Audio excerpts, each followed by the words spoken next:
Welcome to the lecture series, and now today we are discussing the first phase of audit process, and that is either client acceptance if it's a new client, or we call it client continuance if you are continuing with the same client. So what we are doing, we are putting an effort that goes into evaluating a new client. Of course, is generally much greater than the decision to continue with an existing client. With a continuing client, the auditor possesses extensive knowledge about the entity and its environment. Okay, so we will be discussing about prospective client acceptance. Okay, prospective client acceptance, right? So an accounting firm should investigate a prospective client prior to accepting the engagement. So what will be the successor looking for? This is question which is often tested in the exams as well. What the successor should look for? So the question that has often come, that what the successor or what a new audit firm or auditor should ask or should inquire from the predecessor, right? From the predecessor auditor, what should he be inquiring about? Past papers, right? The first thing is he should inquire about the integrity of the management. This is the first thing. Next, disagreement. Were there any disagreements of the previous with the management in regards to what? In regards to accounting policies, auditing procedures, or any other significant matter, right? First thing is the integrity of management, then there is any disagreement whether there has been or not, and then communication with those charged with governance regarding fraud and any non-compliance, and again communication with those charged with governance regarding significant deficiencies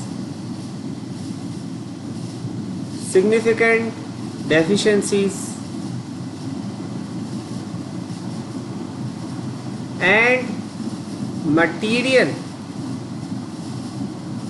weaknesses in internal control. This is the most important thing. And most importantly, what are the reasons in the eyes of the predecessor? Predecessor's understanding about the reasons for change of audit, right? So these inquiries of the predecessor audit may help the successor auditor in determining whether to accept the engagement or not. The predecessor auditor should respond fully. This is the main thing, that he should respond fully, right? Now accordingly we will be doing what? After this client acceptance and continuance,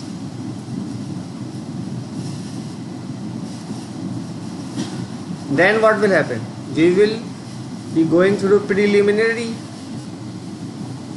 engagement activities,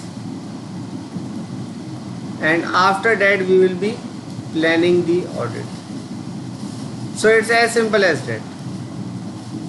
We are over here, right? Client acceptance and continuance. So first things first, we have gone through one detail, and that is inquiring from the predecessor what to look for. Now what are the procedures? Another exam question. What are the procedures are for evaluating a prospective client? These two questions appear in the exam, in CAF 9 especially and AFRID as well. These two are the questions that are mostly appear in this examination. These two are important questions, right? Often from 4 to 5 marks on board. Okay, what procedures are here for evaluating prospective clients? So what are the procedures? Okay. The first, obtain and review, right? Obtain and review financial information. From where? From annual reports, interim financial, income tax returns, etc. Then again similar, inquire of third parties about any information concerning the integrity of the prospective clients and its management, right? So inquire from third party about prospective clients. Next, this is the important one, whether the prospective client has any circumstances, right, that are unusual in nature, that requires, we can call, special attention.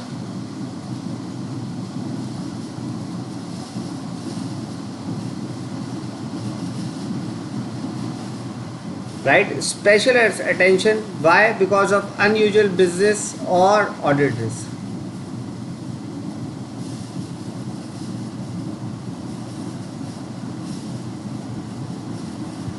Or audit risk. Right? It can be related to going concern. Next, determine if the firm is independent of the entity,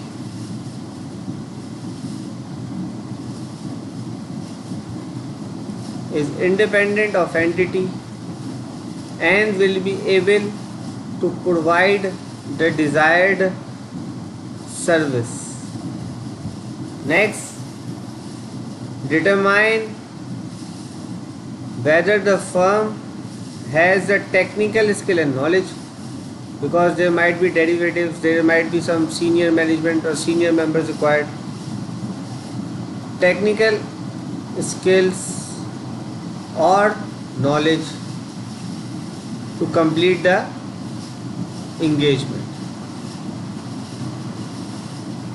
And next, determine if acceptance of the entity, if acceptance of the entity would violate any applicable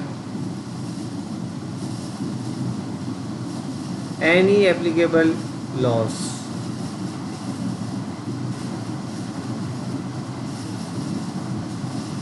Or code of conduct. So these are the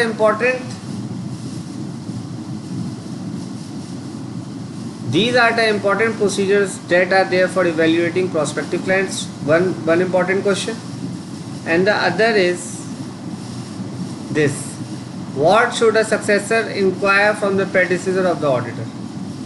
Right? So these are the two past paper questions that are often asked, and I just wanted to make sure that you guys have understood it. We will be continuing this session in the next classes as well. Please give your feedback in the comments. We will be having live sessions soon.